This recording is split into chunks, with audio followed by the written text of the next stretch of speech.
केदारनाथची trip करणार आहोत। So यावेळी लागणाऱ्या महत्त्वाच्या गोष्टी आणि त्याची बॅग पॅकिंग कशी करायची हे आपण या व्हिडिओमध्ये बघणार आहोत। तो सगळ्यात प्रथम आम्ही घेतलेली आहे ही 70 लिटरची रक्सॅक, ज्याच्यामध्ये हे सगळं काही सामान बसणार आहे।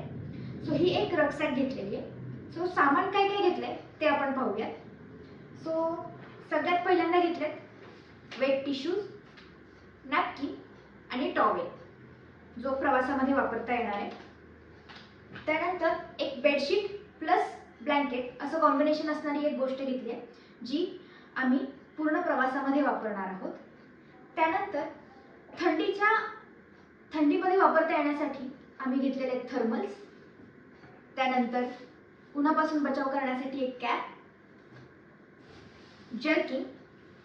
त्यानंतर मी जॉगर्समध्ये खूप कम्फर्टेबल आहे, त्यामुळे मोस्ट ऑफ मी जॉगर्स घेतलेले आहेत। सो केदारनाथच्या ट्रेकसाठी लागणारी ही एक जॉगर।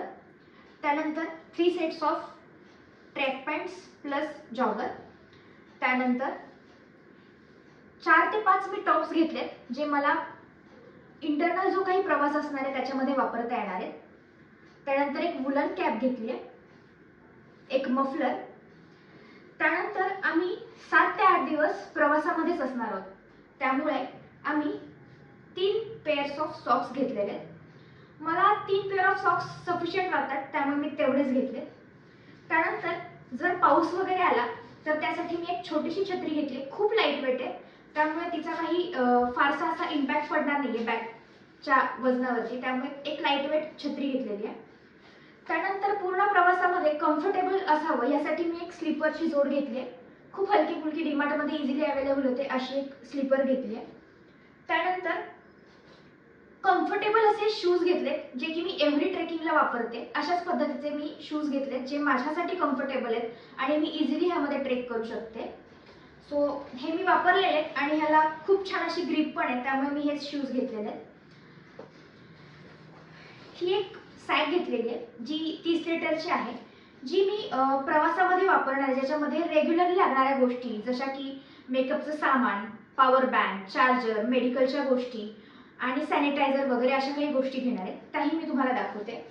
सो ही एक बॅग घेतली आहे, ज्याच्यामध्ये मी एक असं छोटंसं पाऊच घेतलं आहे, ज्याच्यामध्ये असे छोटे छोटे कंटेनर्स घेतले, ज्याच्यामध्ये बॉडी लोशन, आपलं फेस वॉश, हँड वॉश अशा सगळ्या काही गोष्टी आहेत, ज्या कॉम्पॅक्ट असे बॉटल्स वगैरे मिळतात ना, त्याच्यामध्ये मी स्टोअर केले आणि असं छोटासा एक पाऊच तयार केला आहे, जो मला एव्हरी टाइम कुठेही लागला तरी हा पाऊच मी ह्या बॅगमधून काढून वापरेल। त्यानंतर असा एक बॉक्स कॅरी केला आहे, ज्याच्यामध्ये सगळ्या काही लागणाऱ्या महत्त्वाच्या मेडिसिन्स, सर्दी, खोकला, ताप, डोकेदुखी अशा सगळ्या गोष्टींसाठी जे काही लागणाऱ्या मेडिसिन्स आहेत त्या मी ह्या पाऊचमध्ये कॅरी केल्या। त्यानंतर ॲज युजल मेकअपचं सामान, जे मला नेहमी लागेल ते मी अशा छोट्याशा पाऊचमध्ये कॅरी केलं आहे। त्यानंतर एक सनग्लासेस घेतले, जे की फोटोशूटला कामी येतील किंवा उन्हापासून पण बचाव करतील। Power bank, handkerchief, sanitiser and for instant energy ग्लुकॉन-डी।